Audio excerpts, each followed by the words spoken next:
Good morning, traders. My name is Michael Sabo here with RJO Futures, bringing you some energy commentary here on Wednesday, October 3rd. So let's get right down to it. We've got some exciting things going on here. Crude prices significantly weaker, as is the entire energy complex right now. Crude oil basically pushing down around $90 a barrel, currently trading around $90.24, off about $1.68. Brent getting hit even harder, around 109.40 here. We're down about 217. Give me a call. You want to talk about the Brent WTI spread? There is a lot of opportunity there in playing that spread. I'll get into more detail with you if you give me a call at the number listed on the screen. Taking a look at nat gas, also weaker here right now.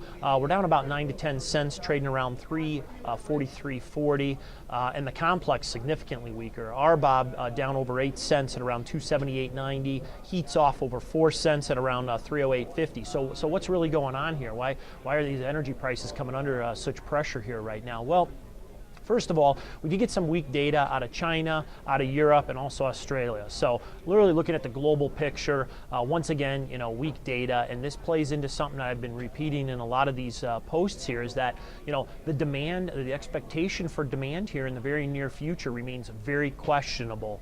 And I think, my opinion, I think will continue to slide off. Then let's take a look at the supply side. Well, we did have API data out yesterday, and although it was a smaller than expected build in crude stocks, there still was a build in the crude stockpiles. We're going to have DOE numbers coming out here just a little bit later here this morning. Expected to see a build of around 1.5 million barrels, so keep an eye on that. We'll see if we come in around expectations or not, but looking for a build.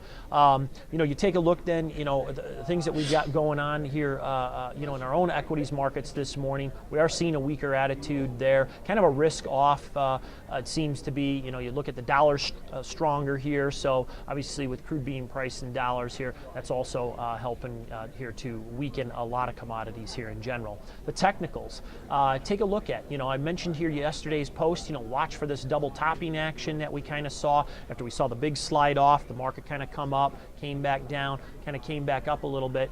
Got what I consider to be a bit of a double top in there, and so this market coming down. This $90 area I think is a pretty crucial area. In my opinion though, I think we're still heading lower. I'm looking for this thing to move into the upper, possibly the upper 80s or even into the mid 80s. So we'll keep a close eye on that. Again, short of some major geopolitical event, which, that resurfaces in the news and then it kind of falls to the back burner and then resurfaces. But make no mistake, that's a real threat out there. So for those of you that are playing this thing on the short side, you got to make sure you're well protected in case things do, happen to develop very rapidly there, and that's probably what will take place. So you want to make sure you're protected there. Give me a call at the trade desk. Be more than happy to get into some, detail. We could talk about risk management strategies. The number's on the screen, or shoot me an email. Be more than happy to chat with you. Again, always remember and keep in mind that the risk of loss is substantial in futures trading. It might not be suitable for all traders. Good luck and good trading.